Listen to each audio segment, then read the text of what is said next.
Hey folks, Takota Coen here from Coen Farm. In this video I wanted to talk to you guys about some of the cover cropping systems we're using in our Zone 1 gardens right next to our house.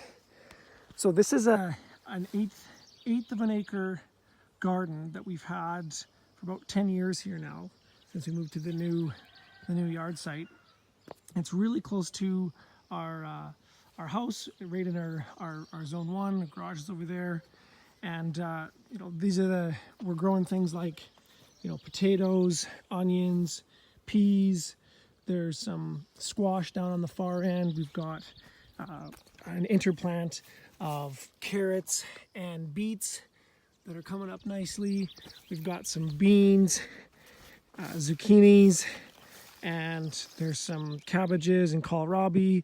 Our parsnips didn't do very good this year. We had some old seed that we were trying to use up, and we should have just thrown it away. But so this is more of a main crop garden. We've got a kitchen garden on the other side of the house, which has more lettuces and things that we use on a day-to-day basis. This is more, kind of every couple days in the summertime we come out and use it. And then of course we've got, some storage crops and our peas and beans and the carrots and stuff that we're obviously growing a surplus of so we can store in our root cellars through the winter. So in terms of the cover cropping system, you're probably noticing that this is a pretty unique garden in that there's not a lot of bare dirt around. And the reason for that is we're trying to, as much as possible, follow the 5 principles of soil health that I found to be a really useful framework for trying to just get the most nutrient-dense food possible in your garden and your cropping systems. So those 5 soil health principles are basically the first one is you want to minimize disturbance, and that can be mechanical or chemical or any kind of stress-based disturbance. You want to minimize that. Second one is you want to keep the soil covered. Third one is you want to have a living root in the ground as long as possible, because that living root in the ground is the only way that carbon can make it from the air into the soil, which is the basis for the entire food system, or the food web that lives underneath the soil.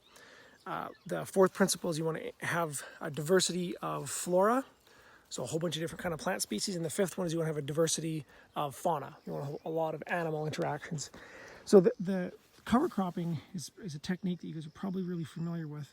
And it's something that we've been using on the broadacre for quite a few years, and we've also been experimenting with it, in our main crop and our kitchen gardens as well. So the system that we've devised is that to follow those kind of 5 soil health principles is we're only tilling typically once a year, maybe twice, depending on what the rotations are.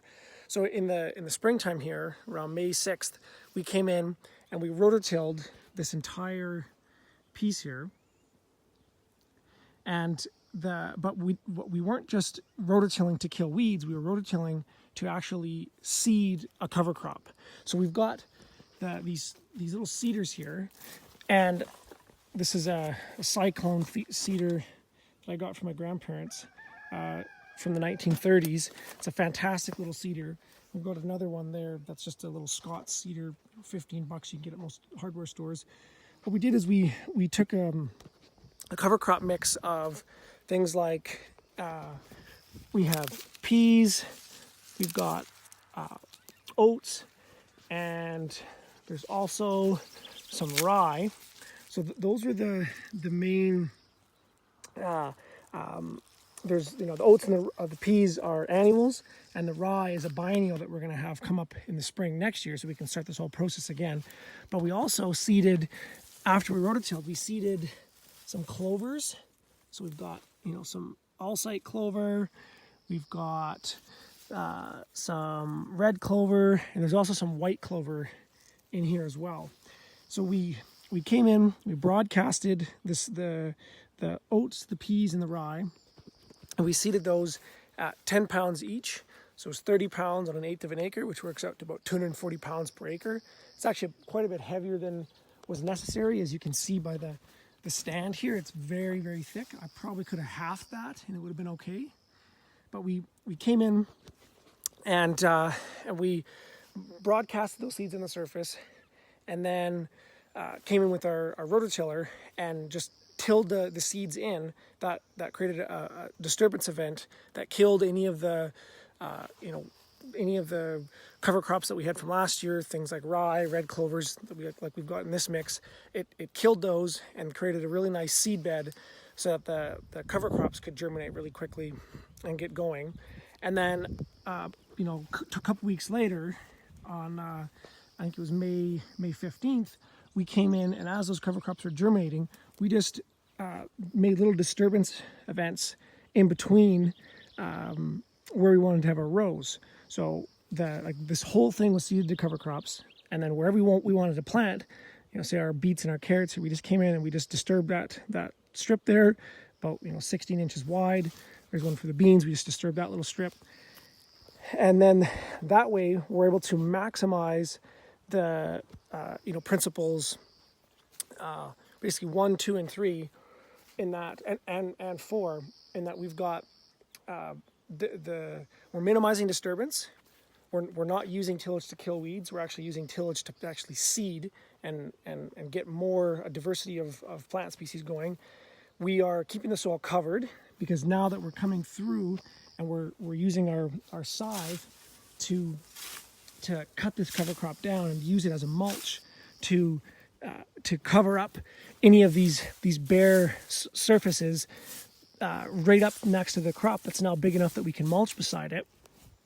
And because there's about 6 different kinds of species in here, with the oats, the peas, the rye, and the 3 kinds of different clovers, we've got basically 4 of the 5 soil health principles nailed down. And for the 5th one, the integrating a diversity of livestock, we've got, every once a couple of years we'll add in some compost here from our integrated livestock systems, just to bump up the phosphorus levels and any of those other macronutrients that might be missing from some of the cover crops. But we haven't had to apply compost for a couple of years now, because the soil's been quite good.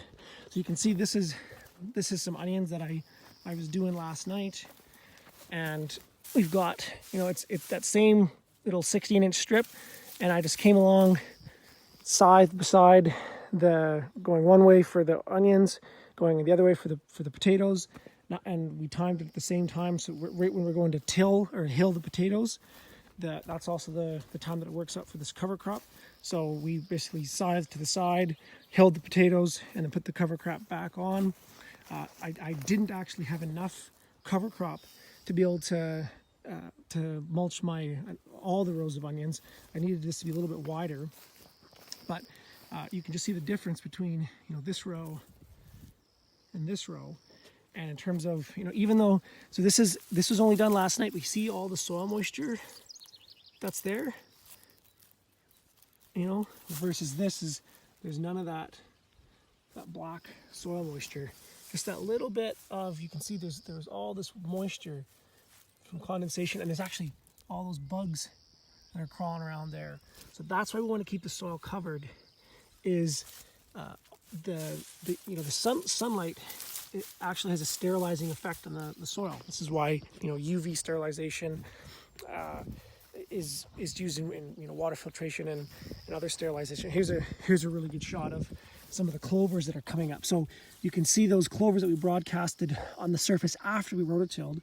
So we rototilled in those annuals, the big seeds, and the small seeds, the little clovers. We just put those right on the surface, didn't harrow them in, didn't do anything, and they're just coming up just perfectly. And now that we've cut off the tops of the annuals, they're going to grow back, but these clovers are also going to keep growing as well. Some of those clovers can fix 100 to 150 pounds of nitrogen per acre, which the value of that, if you're paying 50 cents a pound for fertilizer, you're looking at $75 an acre. That in the value of fertilizer you can get from some of these cover crops. Here's some of the corn we've got growing. I'm gonna cover crop these guys, side these guys down once they get a little bit bigger. The stuff on that end, the soil is a little bit better on that end. This entire garden here, when we moved here 10 years ago, or moved back here 10 years ago, was basically pure clay. I remember I had to wear hiking boots just to come into the garden because the lumps of clay were so big. We actually had to use a chisel plow just to be able to break it up. And in just less than 10 years, we've turned this entire spot into some of the nicest soil on the farm here. I'm just gonna dig up some of this soil here. So we've got really good aggregation, nice soil moisture. There's lots of earthworms in here. Whenever we're in here digging potatoes or carrots, we're always pulling earthworms out of the soil. And so the whole plan is that with this cover cropping system is really simple. With just $30-40 worth of cover crop seed, we're able to do an 1/8 of an acre garden spot here, and we'll actually get at least three cuts. Sometimes I get 4 if I'm irrigating it a lot with this system. So this cover crop isn't dead. It's going to keep growing, and in about 2 or 3 more weeks I'll be able to cut it again. 2 or 3 more weeks I'll be able to cut it again, and by the end of the summer we'll have added literally hundreds of pounds of biomass that's full of organic matter, minerals, nitrogen, all of those nutrients that these cover crops are pulling up from the soil. Not to mention the fact that they're helping us to reduce the amount of water that we need for irrigation because they're keeping the soil covered. They're encouraging a lot of organisms to grow because they're creating habitat. And there's always a living root in the ground over the entire surface. So when we do irrigate, I'll show that here. When we do irrigate with our gravity water system, so we've got 40 psi that we use to irrigate these gardens. We don't use drip irrigation. I really don't like drip irrigation. It's finicky. It's always leaking, and I've always had struggles with it. So because we've got something planted over the entire garden here, it's really efficient to be able to come in and actually just use standard lawn sprinklers because we've got something growing over the whole garden surface. And so we've just got I can actually run 2 of these sprinklers at once, and we can just as soon as we're done scything, we'll come through, water the whole garden again and get everything growing really, really well. And then the stuff that didn't get mulched last time, we'll hit it the next time. But even this little bit of scatter mulch here is enough to really cut back on the amount of water that we need and encourage a lot of that soil biology to get moving. Now, other simple techniques that you can use is one of their species we really like is called crimson clover. It's an annual clover that you can actually come and use and broadcast onto the surface. It works better if you can have some kind of a scatter mulch like this on top, but you can just broadcast on the surface, and because it's an annual, it'll grow, and it's said to fix 150 pounds of nitrogen per acre as well. And so depending on how this cover crop comes back up, I can always do that. I can always add in another species a little bit later in the year and get a really good growth. So basically the rest of the summer now, we just gotta harvest and keep cutting this stuff. Everything's germinated really, really nicely. And when it comes wintertime, we harvest our crops out of the rows, and that's it. We don't till in the wintertime because we want to maintain that soil surface covered with a good mulch layer, but we also want to keep a living root in the ground as long as possible, which is why we've got things like rye and red clover, all-site clover, and white clover in there. Those species, except for the white clover, are all biennials. White clover is a perennial.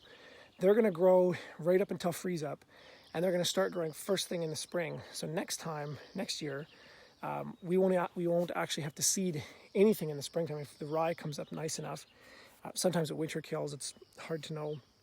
But all we have to do then is just come through and just till strips right where we want to plant, and the whole process repeats again.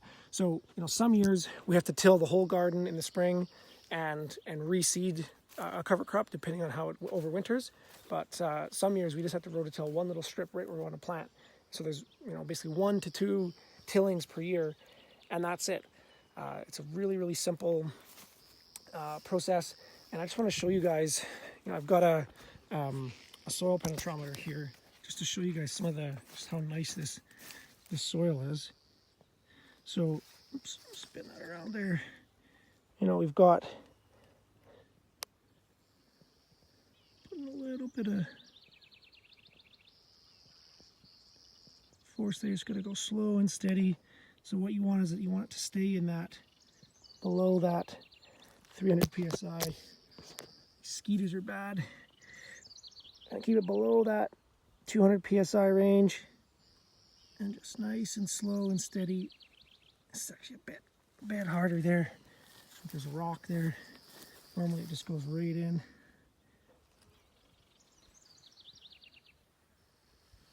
There we go. There we go, yeah.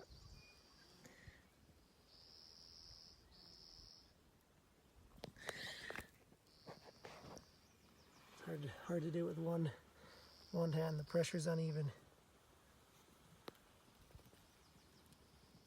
There we go. So you can see, you know, there's no compaction whatsoever. It's really nice soil.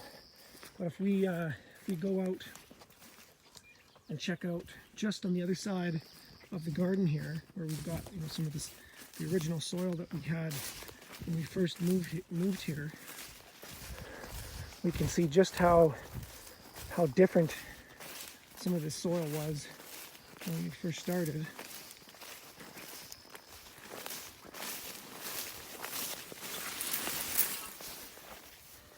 So I've got a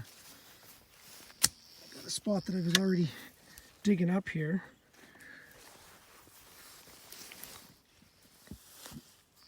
And you can see we've actually had a lot of moisture this year, so normally this would be hard and a lot lighter colored, but this is like pure, almost pure clay. If you can see that, like there's no, I'm trying to break this up. It's very, very, very sticky, very sticky clay, and that's only down, you know, a few inches there in the soil. And this is actually considerably better than, because we've had all this organic matter from the grasses and the legumes and stuff that we've got planted alongside our laneway here. We've got some oaks, bur oaks and elm here, but I want to show you guys how, you know, the level of compaction we've got over here. So this is that same tip, and I can only go in about 6. Oh, we're down there now. It's a bit of a hard pan, but it's noticeably stickier than the garden soils there. It's very, very hard stuff.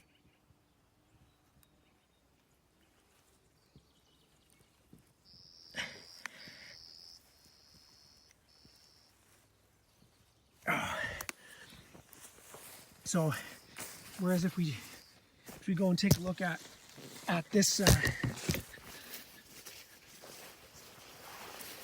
what some of the soil looks like inside the garden here.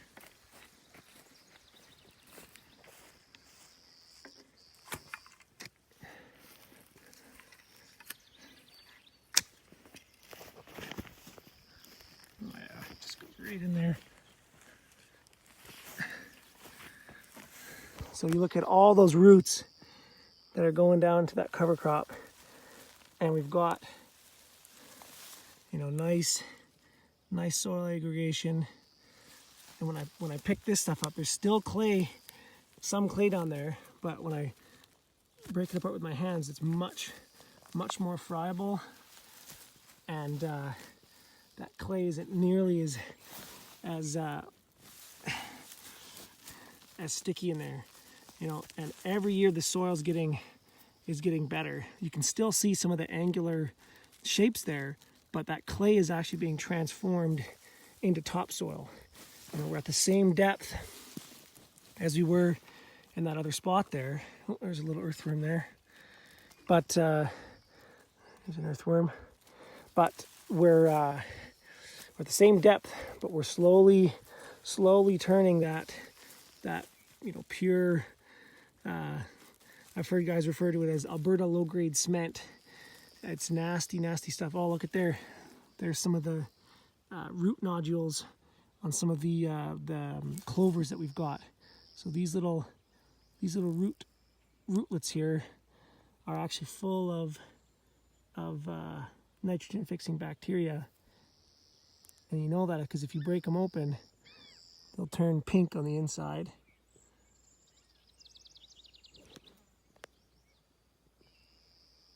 And that means that there's active proteins in there from the bacteria that are transforming the nitrogen from the air into a stable form that can be used by the plant. So anyways, that's just some of the cover cropping systems that we've been working here on the farm.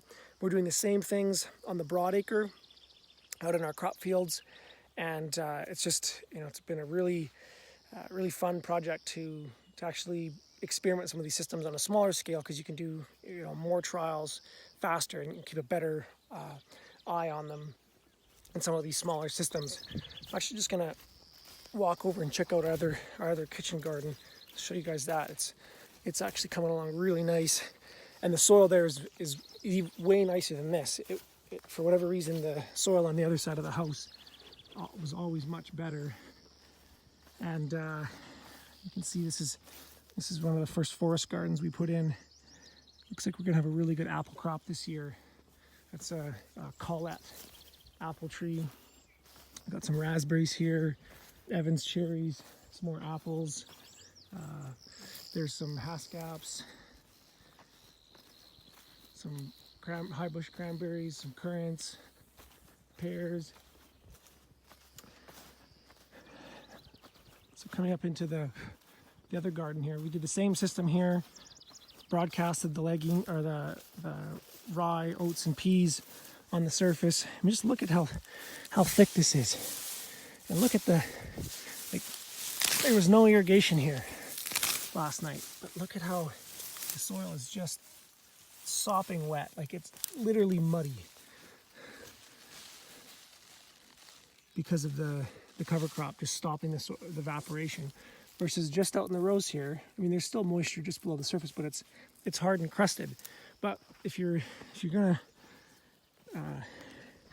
try to grow an annual garden, there has to be some kind of a disturbance event so that you can get your seeds established and going. But we've got some of our lettuces coming up here. These are actually volunteer calendula that come up every year. Some beets and some strawberries and things. But just look at this, how thick this cover crop is. It's just beautiful, beautiful stuff. And that soil in there is just amazing. So, in a few more years, the soil that we were just at in the other garden there, it'll be at the same condition as this. This soil was basically at the state that other garden was when we first started 10 years ago. So it will take a few more years, but it's still very, very encouraging that we can basically transform solid clay into amazing topsoil in just a few years when we're using the right kinds of strategies. So anyways, hope you guys enjoyed that video. If you have any questions, please leave them in the comment section below. And if you have any other suggestions for future videos you'd like us to do, put those down there too. And we'll talk to you guys later. Bye.